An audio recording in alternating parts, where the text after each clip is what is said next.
फरमाते हैं कि मैं ना मजदूर लेने गया, बगदाद के चौक में मजदूर बैठे होते थे, तो मेरी उन मजदूरों में से ना एक नौजवान बच्चे पे नज़र पड़ी। बड़ा कमज़ोर सा वजूद था, लेकिन चेहरे पर इबादत का निशान था। माथा बताता था कि नमाज का बड़ा ख्याल रखता है। मैं उसके करीब गया। चेहरे भी बड़ा कुछ बताते हैं ना, चेहरों में भी बड़ी रानाई होती है। फरमाते मैं करीब गया, मैंने उसको कहा बेटे मजदूरी करोगे? तो कहने लगा मजदूरों में बैठा हूँ तो ज़रूर मजदूरी के लिए ही तो बैठा हूँ। तो मैंने कहा कि चलो फिर। कहने लगा नहीं, मेरी कुछ शर्तें। मैंने कहा बताओ? कहने लगा पहली शर्त यह है कि लोग 4 दिनार दिहाड़ी लेते हैं, मैं 3 दिनार। मैंने कहा यार भाई तो बड़ी बेहतरीन है, बाकी भी इस तरह की रख ले। उसने कहा हुजूर दूसरी शर्त यह है कि मैं आपकी मुकम्मल बात मानूंगा, लेकिन जब अजान हो जाएगी फिर आपकी नहीं सुनूंगा। तीसरी बात उसने ये की कि हुजूर मैं आपके घर में काम करूंगा पर आपके किसी सवाल का जवाब नहीं दूंगा। कहते मैंने कहा यार तू बड़ा अजीब है, शर्तें तो मालिकों की होती हैं। कहने लगा जी बहरहाल मैं शर्तें लगा के जाता हूँ। फरमाते मैं उसे घर ले आया, काम मैंने उसको बताया, तो जो काम मजदूर सारे दिन में करता है ना उसने 2 घंटे में ही कर दिया। हमारे मजदूर सिगरेट पीने में भी तो आधा घंटा लगाते हैं, वो चाय पीने जाएं तो पौना घंटा। वहाँ उनको भी तो दयानतदारी करनी चाहिए कि नहीं करनी चाहिए? ने मुआहदा किया है ना जी, तो पूरा उतरना चाहिए ना। कहते 2 घंटे में। अब काम जब बंदा शुरू कराता है तो काम और निकल आता है। कहते काम मैंने उसको और बता दिया, वो करने लगा। उसने मिट्टी निकाल के रखी थी बाहर रास्ते में, तो अजान हो गई जोर की।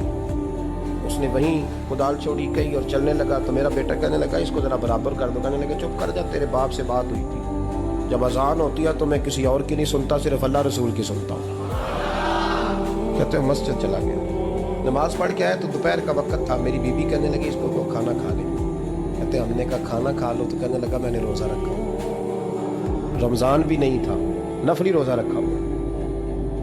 फरमाते हैं शाम हुई, मैंने 3 दिनार दिए। तो मैंने कहा तेरा नाम क्या है? कहने लगा मैंने आपसे कहा था मैं किसी सवाल का जवाब नहीं दूंगा।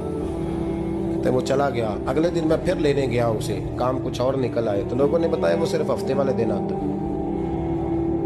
मैंने कहा क्यों? कहने लगे जी वो कहता है मेरा हफ्ते का खर्चा 3 दिनार है, जब 3 दिनार कमा लेता हूँ तो बाकी सारा टाइम अल्लाह रसूल की जिक्र में गुजार दिया करता हूँ।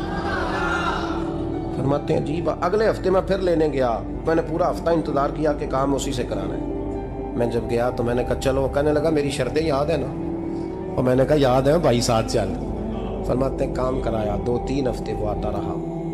एक हफ्ते में गया तो लोगों ने कहा हुजूर आज नहीं आया। क्यों? कहने लगे बीमार हो गए। कहाँ घर है? कहने लगे बगदाद के कब्रिस्तान के पीछे जो कच्ची आबादी है उसमें रहता है।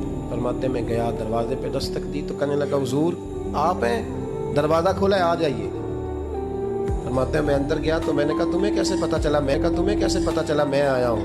कहने लगा हुजूर अल्लाह वाले हो, आप नहीं आना था, वरना अमीर तो गरीबों का पता लेने कोई नहीं आते। कहते मैं करीब गया तो कहने लगा मैं आपका इंतज़ार कर रहा था, तेज़ बुखार है, तप रहा।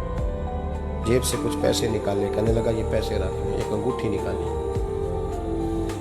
कहने लगा हुजूर आज रात को मेरा इंतकाल हो जाएगा, इन पैसों का कफन खरीद के सुबह जनाजा पढ़ के मुझे दफन कर देना, और जब दफन करो तो ये अंगूठी लेके असर के बाद हारून रशीद के पास जाना।